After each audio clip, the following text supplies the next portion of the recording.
6 में अभी हम लोग और एक टॉपिक देखेंगे, that is Fehling solution test. ठीक है, तो Fehling solution test for aldehyde and ketone के लिए बड़ा ही एक इम्पॉर्टेंट है कि अल्डिहाइड ठीक है एंड कीटोन इनका हम लोग को क्या करना है, फैलिंग सोल्यूशन के टेस्ट करना है और उसमें पता करना है कि अल्डिहाइडिक ग्रुप कौन सी है और कीटोनिक ग्रुप कौन सी है। तो आइडेंटिफिकेशन टेस्ट है किसका, अल्डिहाइड ग्रुप का और कीटोनिक ग्रुप का। अल्डिहाइड ग्रुप को हम लोग क्या बोलेंगे, RC डबल बॉन्ड OH। ठीक है, इसका मतलब यहाँ पे जो ग्रुप है उसको हम लोग क्या बोलेंगे, CHO ग्रुप बोलेंगे। और हमको कीटोनिक ग्रुप का पता करना है तो इसको हम लोग क्या बोलेंगे, RC डबल बॉन्ड OR, इसको हम लोग बोलेंगे ketone, that is C double bond O। ठीक है, तो ये ग्रुप को हमको पता करना है, CHO और C डबल बॉन्ड O को। तो इसके लिए हम लोग क्या करेंगे, फैलिंग सोल्यूशन टेस्ट।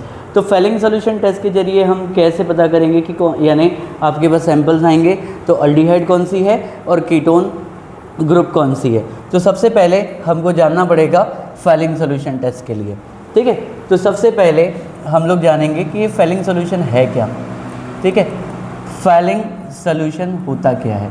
तो एक्चुअली फैलिंग सॉल्यूशन का जो नेचर है वो एक माइल्ड ऑक्सीडाइजिंग एजेंट है।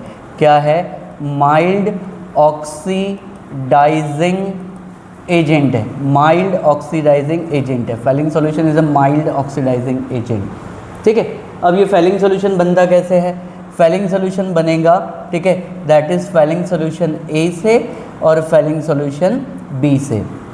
ठीक है, तो फैलिंग सोल्यूशन A और फैलिंग सोल्यूशन B का जब इक्वल मोल आएगा, that is equimolar mixture of Fehling solution A और फैलिंग सोल्यूशन B।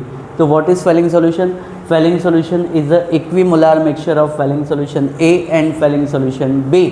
तो फैलिंग सोल्यूशन A क्या होगा, फैलिंग सोल्यूशन इज 7% एक्वस। ठीक है, 7% aqueous solution of copper sulphate, 7% aqueous solution of copper sulphate को हम लोग क्या बोलेंगे, फैलिंग सोल्यूशन A बोलेंगे। और ये फैलिंग सोल्यूशन A की जो कलर होगी वो होगी लाइट ब्लू कलर की।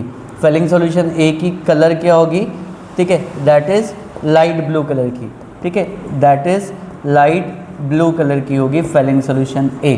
ठीक है, और फिर उसके बाद हम देखेंगे कि फैलिंग सोल्यूशन B क्या होगी। ठीक है, फैलिंग सोल्यूशन B जो है वो है 35% alkaline solution, 35% alkaline solution of sodium potassium tartrate, sodium potassium tartrate that is Rochelle salt in NaOH।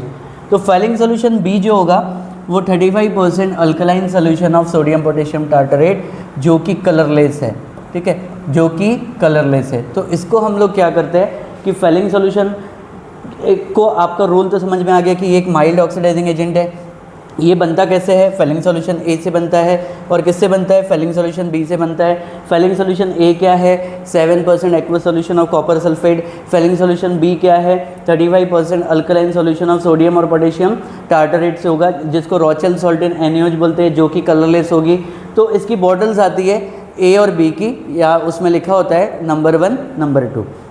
ठीक है, जब दोनों को इक्वल मोल पे मिक्स करेंगे, इक्वल मोल पे दोनों को मिक्स करेंगे, इक्वल मोल पे जब हम दोनों को मिक्स करेंगे तो बनेगा फैलिंग सॉल्यूशन। और जो फैलिंग सॉल्यूशन होगा वो होगा, उसका जो कलर होगा वो होगा डीप ब्लू। उसका जो कलर होगा वो क्या होगा, डीप ब्लू। फैलिंग सॉल्यूशन का जो कलर होगा वो क्या होगा, डीप ब्लू कलर का होगा। ठीक है, तो अब हमारे पास में ये कलर के थ्रू ही हम पता कर पाएंगे कि अल्डिहाइड और कीटोनिक ग्रुप कैसे हैं। ठीक है, तो एक बात बहुत अच्छे से समझ लो कि यहाँ पर ये ग्रुप जो लगी है इसको हम लोग बोलेंगे कार्बोनिल ग्रुप। कौन से ग्रुप है, कार्बोनिल ग्रुप। तो दोनों कैरी कर रहे हैं कार्बोनिल कार्बन बोले तो C डबल बॉन्ड O।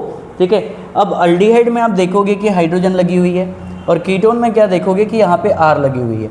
अब यहीं पे यहाँ पे ही, ठीक है, हमको बहुत अच्छे से ध्यान में रखने की ज़रूरत है कि जो अल्डिहाइडिक ग्रुप है RC डबल बॉन्ड OH, ये फैलिंग सोल्यूशन से ऑक्सीडाइज हो जाएंगे, फैलिंग सोल्यूशन से ऑक्सीडाइज हो जाएंगे।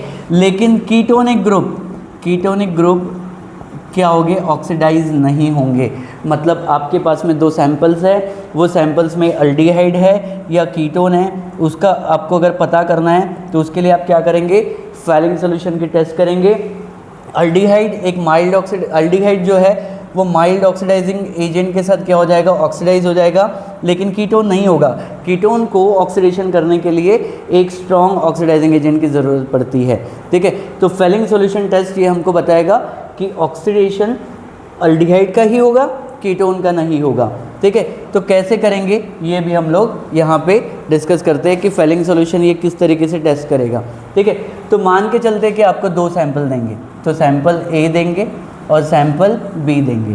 क्लियर है, सैंपल ए देंगे और सैंपल बी देंगे। ठीक है, सैंपल बी, तो दो, एक में अल्डिहाइड होगा और एक में कीटोन होगा, एक में अल्डिहाइड होगा एक में कीटोन होगा। तो मैं मान के चलता हूँ कि यहाँ पे अल्डिहाइड ग्रुप है, दैट इज CHO ग्रुप। ठीक है, और यहाँ पे कौन सा ग्रुप है, कीटोनिक ग्रुप है, दैट इज RCOR है। क्लियर है, कीटोनिक ग्रुप है यहाँ पे अल्डिहाइड। तो इसमें हमको ऐड करना है किसको, फेलिंग सोल्यूशन को। किसको, फेलिंग सोल्यूशन को। तो वो कैसे बनाया आपने, ए और बी से बनाया। ठीक है, तो इक्विवेलेंट मिक्सचर में लिया। तो जैसे ही आप फेलिंग सोल्यूशन को यहाँ पे ऐड करेंगे, ठीक है, फेलिंग सोल्यूशन को क्या करेंगे, ऐड करेंगे, तो अल्डिहाइड जो है ना वो रिएक्ट कर जाएगा, यानी अल्डिहाइड ऑक्सीडाइज हो जाएगा। और अल्डिहाइड जब ऑक्सीडाइज हो जाएगा तो COO नेगेटिव, ठीक है, that is salt of acid में क्या हो जाएगा, वो रिड्यूस हो जाएगा। लेकिन कीटोन जो है ना वो वहाँ से रिड्यूस नहीं होगा फेलिंग सॉल्यूशन से। अब इसके पीछे का रीज़न जानेंगे कि क्या होता है। कि मैंने अभी आपको बताया कि फेलिंग सॉल्यूशन के जो कलर होती है वो कौन सी होती है, डीप ब्लू कलर होती है। फेलिंग सॉल्यूशन की कलर क्या होती है, डीप ब्लू कलर होती है, यानी कि डार्क ब्लू भी बोल सकते हैं। और वो डार्क ब्लू कलर जो होती है ना वो कॉपर +2 की वजह से होती है। ये डी ब्लॉक एलिमेंट में आपको समझ में आता है, कौन सी, +2 के फॉर्म में होती है। तो कॉपर का जो वैलेंसी है यहाँ पर क्या है, +2 के फॉर्म में। तो जैसे ही हम इसमें क्या मिलाते हैं, फेलिंग सॉल्यूशन मिलाते हैं। फेलिंग सॉल्यूशन मिलाने के बाद, ठीक है, जो अल्डिहाइड है इसका क्या होगा, ऑक्सीडेशन होगा। अल्डिहाइड का क्या होगा, ऑक्सीडेशन होगा। कीटोन का ऑक्सीडेशन बिल्कुल नहीं होगा। और जैसे ही अल्डिहाइड का ऑक्सीडेशन होगा तो वो सॉल्ट ऑफ एसिड में चेंज हो जाएगा। ठीक है, और जैसे ही वो सॉल्ट ऑफ एसिड में चेंज हो जाएगा तो यहाँ पे आपको कलर मिलेगी कौन सी, रेड कलर मिलेगी। कौन सी कलर मिलेगी, रेड कलर मिलेगी। और ये जो रेड कलर जो है ना वो किसकी वजह से है, कॉपर +1 आयन की वजह से। तो इसका मतलब क्या हो गया कि फेलिंग सॉल्यूशन ने अल्डिहाइड को ऑक्सीडाइज कर दिया और खुद रिड्यूस हो गया, +2 वैलेंसी से रिड्यूस होके +1 में आ गया। ठीक है, तो अगर +2 वैलेंसी से वो +1 में आ गया तो वो कलर क्या हो गया, रेड आ गया। और रेड कलर आ गया उसका मतलब क्या है कि अल्डिहाइड का ऑक्सीडेशन हो गया है। ठीक है, अल्डिहाइड का ऑक्सीडेशन हो गया है और फेलिंग सॉल्यूशन का क्या हो गया, रिडक्शन हो गया है। और उसकी वजह से वहाँ पे क्या आ गई, रेड कलर आ गई। ठीक है, तो अब इसको हम लोग क्या करते हैं, रिएक्शन के फॉर्म में, ठीक है, देखने की कोशिश करेंगे कि कैसे करेंगे। तो जैसे कि फॉर एग्जांपल अगर यहाँ पे अल्डिहाइड है, ठीक है, कौन सी ग्रुप है, अल्डिहाइडिक ग्रुप है। ठीक है, यहाँ से थोड़ा सा डिटेल देखने की कोशिश करेंगे कि अल्डिहाइडिक ग्रुप है। अल्डिहाइडिक ग्रुप क्या है, RC⋅OH। ठीक है, इसको आप कैसे लिख सकते हैं, RCHO ग्रुप भी लिख सकते हैं। ठीक है, अब आप इसमें क्या मिलाएंगे, फेलिंग सॉल्यूशन मिलाएंगे। ठीक है, क्या मिलाएंगे, फेलिंग सॉल्यूशन। तो फेलिंग सॉल्यूशन को सबसे पहले हमको क्या करना पड़ेगा, इसको रिप्रेजेंट करना पड़ेगा। तो फेलिंग सॉल्यूशन को आप कैसे रिप्रेजेंट करेंगे, 2Cu++। देखो फेलिंग सॉल्यूशन को आप कैसे रिप्रेजेंट करेंगे, 2Cu++ और +5OH नेगेटिव। तो ये A और B मिलके ये क्या बन गया, फेलिंग सॉल्यूशन बन गया। तो ये क्या है, सबसे पहले आपके दिमाग में क्या आना चाहिए, ये एक माइल्ड ऑक्सीडाइजिंग एजेंट है जो अल्डिहाइड को क्या कर सकता है, ऑक्सीडाइज कर सकता है। तो फिर ये क्या करेगा, सबसे एक इम्पॉर्टेंट, जब आप इसका जो रिएक्शन करोगे तो रिएक्शन के तौर पे ये प्रॉपर तरीके से इसको ऑक्सीडाइज कर देगा। ठीक है, तो अल्डिहाइड को ऑक्सीडाइज कर देगा, दैट इज़ R। ठीक है, C⋅O नेगेटिव, RC⋅O नेगेटिव। तो ये देखो सॉल्ट ऑफ एसिड में that is salt of acid में ये क्या हो गया, ऑक्सीडाइज हो गया। सॉल्ट ऑफ एसिड में क्या हो गया, ये ऑक्सीडाइज हो गया। और ये जो कॉपर है ऑक्सीजन के साथ रिएक्शन करके क्या बन गया, Cu2O। ठीक है, ये जो इसकी वैलेंसी है वो किस में आ गई, +1 में आ गई। किस में आ गई, +1 में। तो यहाँ पर आप देखो ऑक्सीजन क्या होता है, 2 नेगेटिव होता है और कॉपर यहाँ पे क्या है, +1 है। और ये +1 है। क्यूप्रिक ऑक्साइड में ये क्या हो गया, रिड्यूस हो गया। +1 की valency that is cupric oxide में रिड्यूस हो गया। और जैसे ये क्यूप्रिक ऑक्साइड में रिड्यूस हो गया तो ये क्यूप्रिक ऑक्साइड की जो कलर है वो कलर क्या आ गई, रेड कलर आई। ठीक है, पहले फेलिंग सॉल्यूशन की कलर क्या थी, पहले फेलिंग सॉल्यूशन की कलर क्या थी, that is deep blue colour थी। पहले कलर क्या थी यहाँ पर, दैट इज फेलिंग सॉल्यूशन की डीप ब्लू कलर थी। ठीक है, अब ये जो डीप ब्लू कलर जो है, ठीक है, ये जो डीप ब्लू कलर जो है वो किस में आ गई, ये कन्वर्ट किस में हो गई, रेड कलर में। तो इसका मतलब क्या हो गया कि जो अल्डिहाइड है वो ऑक्सीडाइज हो गया और जो फेलिंग सॉल्यूशन की जो कॉपर है +2 से रिड्यूस होकर किस में चले गई, +1 में चले गई। ठीक है, और यहाँ पे बैलेंसिंग के लिए क्या बने, that is 3 amount of H2O। तो इस तरीके से फेलिंग सॉल्यूशन में अल्डिहाइड रिएक्ट कर जाएगा और कीटोन रिएक्ट नहीं करेगा। लेकिन कीटोन में अगर आप कीटोनिक ग्रुप पे RC⋅OR कीटोनिक ग्रुप में अगर आप फेलिंग सॉल्यूशन ऐड करोगे तो वो क्या करेगा, कलर चेंज नहीं करेगा, डीप ब्लू का डीप ब्लू ही रहेगा। ठीक है, तो इस तरीके से फेलिंग सॉल्यूशन टेस्ट की जाती है। ठीक है, तो फेलिंग सॉल्यूशन टेस्ट से डिटर्मिनेशन टेस्ट है किसकी, अल्डिहाइड एंड कीटोन ग्रुप की। तो इसमें फेलिंग सॉल्यूशन को बनाते कैसे हैं, फेलिंग सॉल्यूशन A और फेलिंग सॉल्यूशन B से।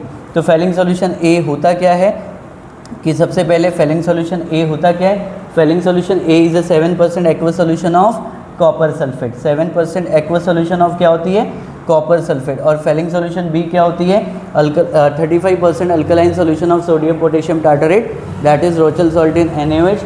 दोनों को जब आप मिक्स करोगे कलर आएगी डीप ब्लू क्यों आई, कॉपर +2 की वजह से। फिर जब आप उसको मिलाओगे अल्डिहाइड के सैंपल में तो अल्डिहाइड की जो सैंपल है, ठीक है, वो ब्लू कलर से हीट करने पे क्या हो जाएगी, रेड कलर में चेंज हो जाएगी। रेड कलर का आने का मतलब है कि अल्डिहाइड है वो ऑक्सीडाइज हो चुका है।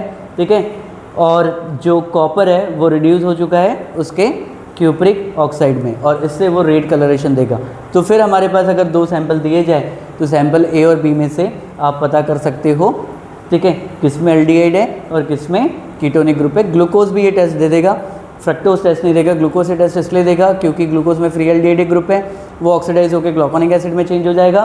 ठीक है, और अगर हम एसिडाल्डिहाइड का रिएक्शन करेंगे तो वो चेंज हो जाएगा किस में, ऑक्सीडाइज होकर एसिडिक एसिड में। तो इस तरीके से, लेकिन कीटोन, ठीक है, एसीटोन 2-प्रोपेनॉन ये कभी भी चेंज नहीं होंगे क्योंकि उनको चेंज करने के लिए हमको लगते हैं स्ट्रॉन्ग ऑक्सीडाइजिंग एजेंट।